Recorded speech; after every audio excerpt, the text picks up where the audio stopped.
शेखलाल शेखचांद लक्ष्मीनगर मी या प्रभागामध्ये राहतो। मी काँग्रेसचाच होतो, पण आता मी भाऊ सोबत आहो, दिनेश भाऊ सोबत आहो। माझं असं म्हणणं आहे, मला काँग्रेसने काही लक्ष दिलं नाही। मी भाऊ संग बोललो, आपले हे शहराध्यक्ष होते भाऊ, यांच्या संग बोललो। नंतर त्यांनी म्हटलं, मला समजवलं, त्यांनी आमची दोघांची हे झाली। हे मला लहान भाऊ आता यांनी मानलं, माझा पक्का झाला की मी हे माझे मोठे भाऊ आहे म्हणून। माझा असा विचार आहे का माझा वार्डाचा थोडासा विकास झालेला नाही। आम्ही काँग्रेसचा मेंबर निवडून दिला होता सुनंदा गणेश पांढरकर, त्यांनी सुद्धा आमच्याकडे लक्ष दिलं नाही, माझ्याकडे लक्ष दिलं नाही, भाऊकडे लक्ष दिलं नाही। आणि पक्षाचे त्यांनी दागाबाजी केली, दुसऱ्या त्याच्यात काही गेले।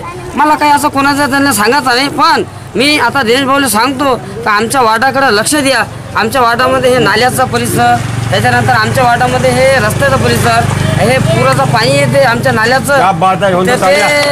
असं आहे का काँग्रेस पक्षाने कवा पांढरकर इथं आले नाही। भाऊनं तरी खिचडी वाटली, भाऊनं तरी पाणी काहीतरी सेवा केली लोकांची। आमच्या वार्डात सुद्धा नेहमीच दिनेश भाऊ आमच्या वार्डात इथं चक्कर मारत असतात, आणि त्यांचा ह्या बाजूला इथं कसं आहे, आमचं येणं जाणं चालत असते। हे मी भाऊसोबत आहो आणि मी भाऊसोबत राहणार, मी अपक्षासोबत नेहमीच राहणार। मला कोई पक्षाचा कोई हे नाही येणार। मला वरून बी फोन आला तरी मी दिनेश भाऊ सोबत आहे असा मी ठामपणे निर्णय घेणार। क्या बात आहे, वाह वाह वाह। एक मिनिट, मी काय म्हणतो शेखलाल भाई, बोला।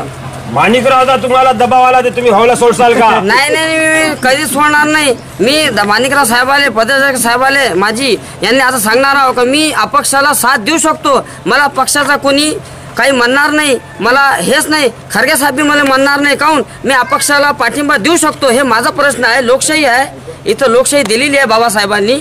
हे